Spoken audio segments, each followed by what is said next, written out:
Hi all, welcome to knowledge to know more YouTube channel. Sankranti పండుగను ఏ కాలమానం ప్రకారం జరుపుకుంటాము? తెలుగువారు సంక్రాంతి పండుగను ఎన్ని రోజులు జరుపుకుంటారు? సంక్రాంతి పండుగను తమిళనాడు, పంజాబ్ రాష్ట్రాలలో ఏ పేరుతో జరుపుకుంటారు?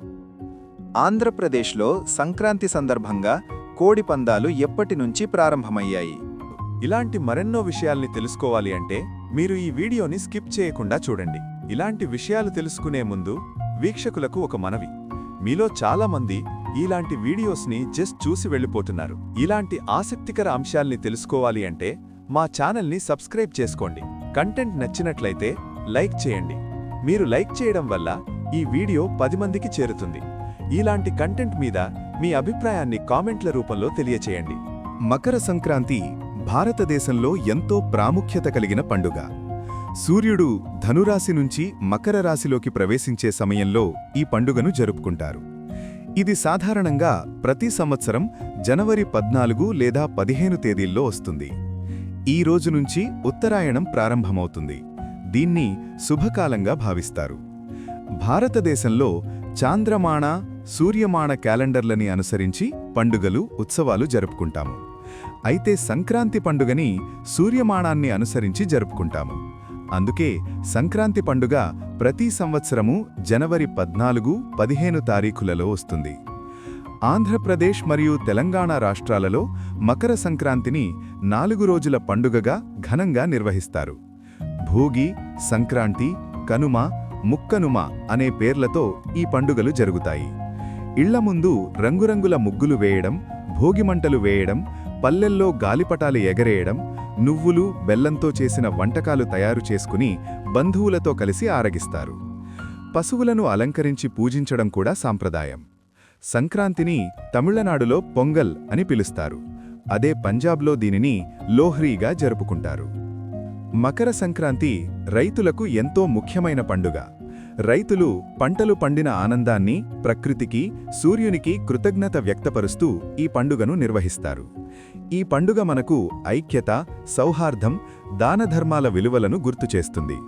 చెడు ఆలోచనలను విడిచిపెట్టి మంచి మార్గంలో నడవాలని, కొత్త ఆశలతో జీవితాన్ని ముందుకు తీసుకెళ్లాలని సందేశమిస్తుంది.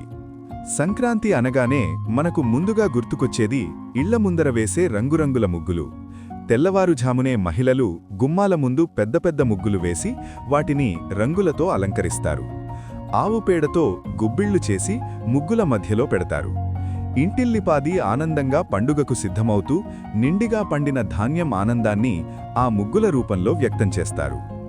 ఈ పండుగ సమయంలో గంగిరెద్దులవారు, హరిదాసులు ఇంటింటికి వచ్చి ఆశీర్వచనాలిస్తారు. గంగిరెద్దుల ఆటలు పిల్లలను ఎంతో ఆకట్టుకుంటాయి. హరిదాసులు భగవన్నామం పాడుతూ, ధర్మబోధ చేస్తూ పండుగ పవిత్రతను గుర్తుచేస్తారు. ఇవన్నీ గ్రామీణ తెలుగు సంస్కృతికి ప్రతీకలుగా నిలుస్తాయి. సంక్రాంతి రోజుల్లో పెద్దలు, పిల్లలు అందరూ కొత్త బట్టలు ధరించి ఆనందంగా గడుపుతారు. బంధువులు, స్నేహితులు ఒకచోట చేరి భోజనాలు చేయడం, పెద్దల ఆశీర్వాదాలు తీసుకోవడం ఈ పండుగ ప్రత్యేకత. కుటుంబ సభ్యుల మధ్య ప్రేమాభిమానాలు మరింత బలోపేతమయ్యేలా చేసే పండుగే సంక్రాంతి.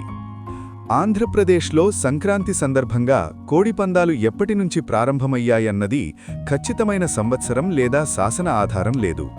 కానీ చరిత్రకారులు మరియు జానపద పరిశోధకుల అభిప్రాయం ప్రకారం ఇవి శతాబ్దాలు క్రితమే మధ్యయుగ కాలం నుంచే గ్రామీణ సంస్కృతిలో భాగంగా ప్రారంభమైనట్లు భావిస్తారు. ప్రాచీన కాలంలో గ్రామీణ సమాజంలో శారీరక బలం, ధైర్యం, వినోదం చూపే జానపద ఆటలుగా కోడిపందాలు ఉండేవి. ముఖ్యంగా పంటకోత పూర్తయ్యాక వచ్చే సంక్రాంతి పండుగ సమయంలో ప్రజలకు ఖాళీ సమయం ఉండటంతో ఈ పందాలు ఉత్సవ వాతావరణంలో భాగంగా కొనసాగాయి. కృష్ణా, గోదావరి జిల్లాల పరిసర ప్రాంతాల్లో ఇవి ఎక్కువగా ప్రాచుర్యంలోకి వచ్చాయని భావిస్తారు. అయితే కాలక్రమేణా కోడిపందాలు జూదంతో కలిసిపోవడంతో ఇవి వివాదాస్పదంగా మారాయి. నేటి కాలంలో చట్టపరంగా నిషేధాలు ఉన్నప్పటికీ ఇవి ఒకప్పుడు ఆంధ్ర గ్రామీణ జానపద సంప్రదాయంలో భాగంగా ఎలా రూపుదిద్దుకున్నాయో తెలుసుకోవడం ముఖ్యం. ఈ కంటెంట్ మీకు నచ్చినట్టయితే లైక్ చేయండి, కామెంట్ చేయండి, మీ బంధుమిత్రులకు షేర్ చేయండి.